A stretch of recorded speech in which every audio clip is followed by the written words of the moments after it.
Hi, I'm Dermietzel. Welcome to the latest of my video updates. As you can probably see, Dexter is fast asleep on my lap, so I thought it might help for your viewing pleasure if I have Dexter with me, as he seems to get my page more likes when Dexter's in shot. So here he is, fast asleep for you. I said in my last video update that I was going to take the best question that was sent to me and reply to it in video form. So I've been looking through the questions, and there's a couple of good ones, but there's one that stands out in particular along the subject of motivation. It's quite a long question, but the gist of it is this person has been going to the gym with a training partner and has been training hard, sticking to a diet and training based on a program online, and they've been sticking to it religiously for a long while. But since they started training, training partner has since decided to not continue training for whatever reason, and this person wants to keep on training the way they have, but every time they're struggling to find the motivation to stay there and to push as hard as they were previously with their partner. So I'm basically just going to give my take on how I motivate myself in the gym, and hopefully you can take from that some tips on how to do it for yourself. Now, when I first started training on my own, and it was on my own that I started training, because most people don't initially go to the gym with a training partner because they've taken it upon themselves to train or exercise, and usually they're alone in that, although it is becoming more popular now, the idea of training partners and going to the gym in groups or with your friends and stuff. But when I started, I went on my own, and I will admit that it was quite an anxious experience, and I suffer from anxiety anyway, and so it was quite a troubling thing to go to the gym knowing that you wanted to do well, knowing that you wanted to exercise and improve your body for the better, but letting that mental barrier and anxiety and paranoia about yourself, how you looked, how you thought others perceived you whilst you're in there, can get in the way, and you find that you'll go there,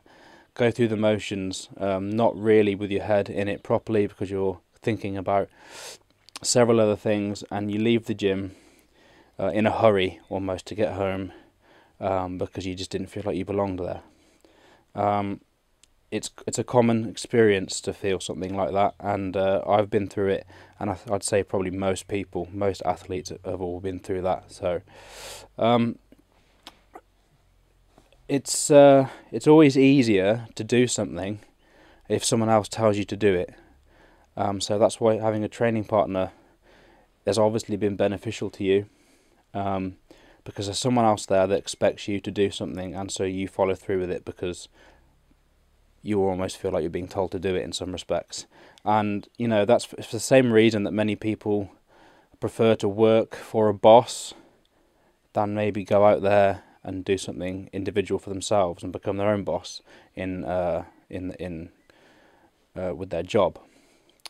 And it's for the same reason that it's a struggle. It's a difficult thing to have to motivate yourself and push yourself without anyone there being the motivator. You need to motivate yourself.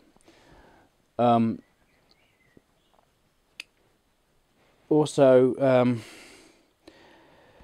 I'd say one of the main factors into taking yourself into the gym and pushing yourself through it is feeling confident, or trying to feel confident that you're there for a good reason, and that it's very hard to eliminate this idea of how you're perceived by others, how you're judged by others. It's not an easy thing to get out of your head, because you assume that everyone in the gym who is in shape or looks like your ideal, so whether you're female or male, you see someone in the gym that you want to be like. Everyone you see in the gym that looks like your ideal physique has had to at some point start from nothing, or has had to at some point have a physique that they have not been happy with. So it's important to remember that that is the same for everyone, and if it's you, then you're not alone in that. It's also important to allow yourself to be complimented by other people, which, if you're maybe an anxious person, is quite a difficult thing to accept. Compliments are difficult things to accept, but don't dismiss compliments. Don't dismiss people congratulating you for your hard work. Use that. Use those comments to motivate yourself, to give you this idea that what you're doing is working, and that you should continue what you're doing to receive further compliments. There's nothing wrong with being complimented for something you're good at. It's not a big-headed thing, and it's not an egotistical thing. It's something you should be proud of, and if other people are there to congratulate you for it, then you're obviously doing the right thing. I'd also say that another good way of motivating yourself is to publicly declare that you're doing exercise, or publicly declare that you're trying to change your body or transform yourself in some respect. So whilst it's been joked about and mocked in some respects, this whole Facebook social networking trend of telling people when you've been to the gym, as silly as it may sound, does actually have its benefits, because having the feedback from others, whether it's a like or a comment on a status about you going to the gym, it seems egotistical, and it seems like an attention-seeking behaviour from others. But ignore those people, because they don't matter to you. I'd say declaring that you're going to start a new transformation, that you're maybe starting a diet, or maybe that you want to lose weight or gain muscle or get fitter, get stronger, telling your friends on Facebook this, or maybe telling your family, your parents, your brothers, your sisters, your friends, and going on about it constantly is not a bad thing. Let people know that you're doing these things, and it almost seems like you're putting a slight bit of pressure on yourself to follow through with these claims. You say you're going to the gym, you say you're going to achieve this, that or the other, tell everyone that you're going to do it.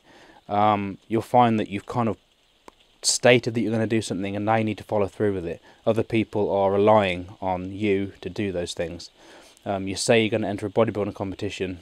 Once you've declared it, you find that you need to do it, even on the days when you don't feel like you can do it for yourself. You find yourself doing it for other people because you want to make them proud, and that's a good thing.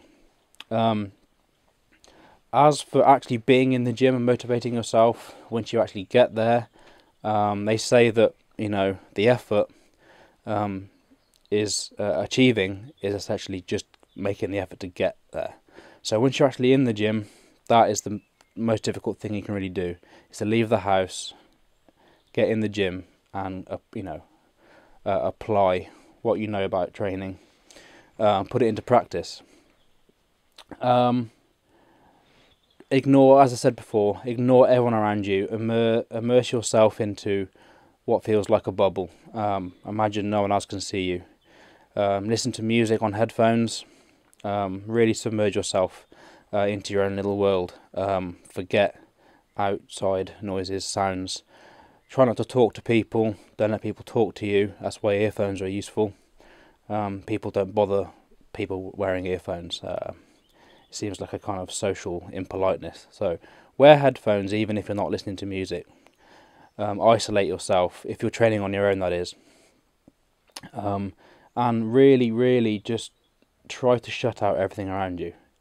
No one is looking at you thinking that what you're doing is stupid, or that you're weak, or that you're fat, that you're skinny, or that you're too young or too old. No one is thinking that. And if there are people thinking those things, you're already way ahead of them. They are irrelevant to your progress. Keep a track of your progress, whether that's writing down your current body weight and then writing it down again once you've weighed yourself, whether that's to put on size or to lose weight, to lose fat. Keep a diary of your lifts, whatever you lift, You'll see an improvement if you keep doing what you're doing with the weights you're lifting, and that is a good motivator as well, to see you making progress. Take photographs. You don't need to make the photographs public. You don't need to share them on Facebook or anything. Keep them for yourself. And as the weeks or months go on, you'll see that you're losing weight or you're gaining muscle, and that is another good motivator as well. So that's what I'd say really on that subject, is motivation is a difficult thing to achieve. Some are naturally motivated, some aren't, but if you have a goal and you want to see it through, you have to find ways to motivate yourself. Sitting at home on the sofa wishing you had the motivation to do something is nowhere near as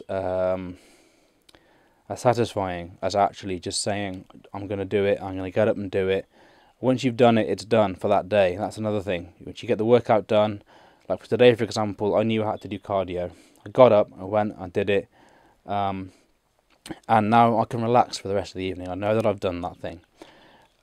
So yes, that is it really. So basically, make your lifestyle a habit.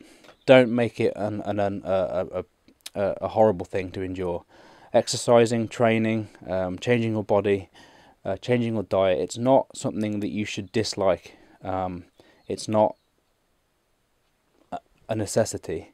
It's a lifestyle that you should enjoy and reap the rewards of what you get back, whether that's a slimmer body, a bigger body, stronger, happier, healthier. They're the rewards. So enjoy it, make it a habit. Don't force it. Once you get into the habit, getting up, cooking the right meals, eating the right things, going to the gym at the same time every day, get into that routine, the people in the gym will start to recognise you as a regular. You'll feel more comfortable. Once you're in that habit, if you're like me, you'll find it very difficult to break the habit. So that's the best advice I can give you. If I can give you any more advice, whether you want to know anything about the food you should be eating or what particular exercises you should be doing, then of course you can message me and I will try and get back to you. But I hope that this is good enough of an answer. I hope it's motivated you and inspired you in some way. But like I said, everyone goes through these things. You just need to have the strength to push through it, because eventually you'll look back and remember feeling this way and feeling glad that you carried on with what you're doing. It'll all be worthwhile, I assure you. So that's my video update. Dexter's not moved at all during the whole video, so I'm sorry that he hasn't entertained you more, but I'll try to include him in more videos in the future. So yeah, again, any more questions that need answering, send me a message or comment on a picture or status update that I put up, and I will be sure to choose the best one and reply in the best I can. So thank you, and see you soon. I expect I'll see you in another video update or status update somewhere along the line. Thank you. Bye.